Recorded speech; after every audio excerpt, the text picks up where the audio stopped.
All right, Clark, go ahead, choose a card. Pick card, A card.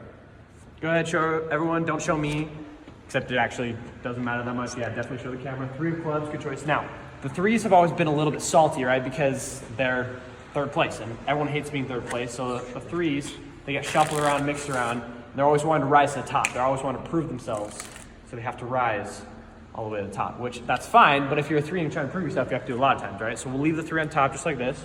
We'll go here, really close to the top. Go ahead, hold on to those for just 1 second for me. Go ahead, snap your fingers. Watch as it rises all the way. Okay, we gotta have it, so maybe divide by 2 snaps.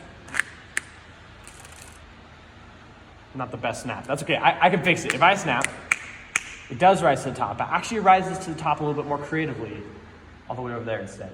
Because obviously you couldn't do the same thing twice. Take a look. Whoa!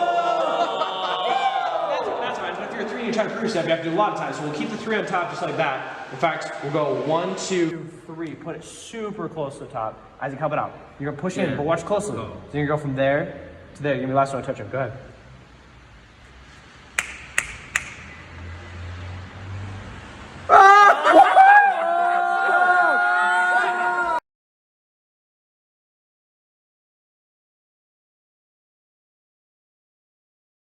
I'm gonna do a little magic trick that's gonna show you what your brain does when you're paying attention to other things. So what we'll do is we'll start off by choosing a card.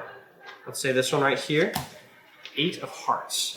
Now we're gonna take this 8 of hearts. The 8s have always been a little bit angry because when I tell you to pick a number between 1 and 10, you're not gonna think of an 8. So they're mad because they get put somewhere in the middle of the deck.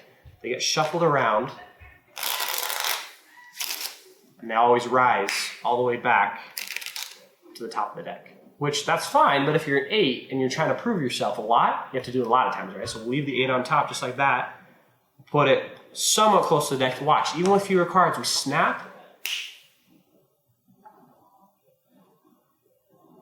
Okay, wait, I can fix it. I'm a magician, I'll fix it. If I snap twice, it does rise to the top. It actually rises to the top a little bit more creatively all the way over there instead. If we take a look, the 8's actually down there. Which, that's fine, but if you're an 8 and you're trying to prove yourself, you have to do a lot of times. So we'll put the 8 on top 1 more time and watch. It's gonna go super, super close to the top. And what I'm gonna do is I'm gonna push it in. It's gonna go from there to there. You're gonna watch. It's gonna go from there to there. Watch. Watch closely, okay?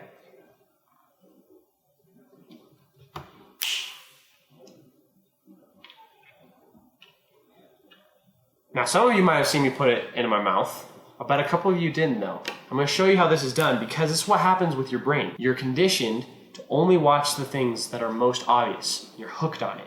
And so what happens when I have you choose a card, whoever it is, right? They choose a different card, let's say it's the 7 of spades. I grab what's called a little pinky break. And I make sure that there's 1 card extra while I'm showing this to you because you're only looking at the thing in front. And then when I go back here, we flip it over as if it's 1 card, but there's actually 2 there. Because now, I can show this to you, you're thinking, oh yeah, this is just 1 card, this is my card I've seen the whole time. When I put it down and take off this top card now, you think this is yours, it's not. It goes somewhere in the middle of the deck, snap my fingers, trick's already done, now it's back on top. Now I do it a second time, but a little bit different so you can't quite catch on or follow. First thing is I now catch what's called a thumb break, just like that.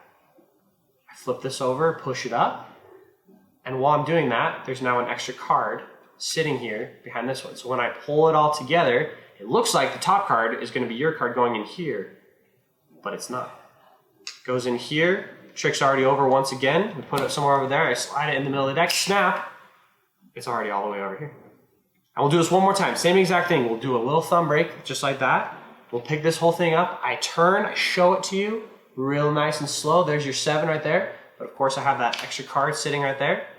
Pull the whole thing together, push it out. I say, all right, now really watch closely. Now I'm pointing with this hand, so you kind of forget this is here. I point, you're gonna watch this card and watch that card. And okay, I'm gonna watch this.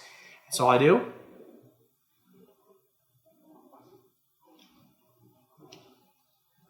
Put it in just like that. And you might have caught on the first time because it's a little easier to do it in a video, but I'm a magician. I do this all the time. And more often than not, I'll do this in a group of 5, 10, or even 50. And the people all the way back in the room, they never see it. And that's what your brain does when you get distracted.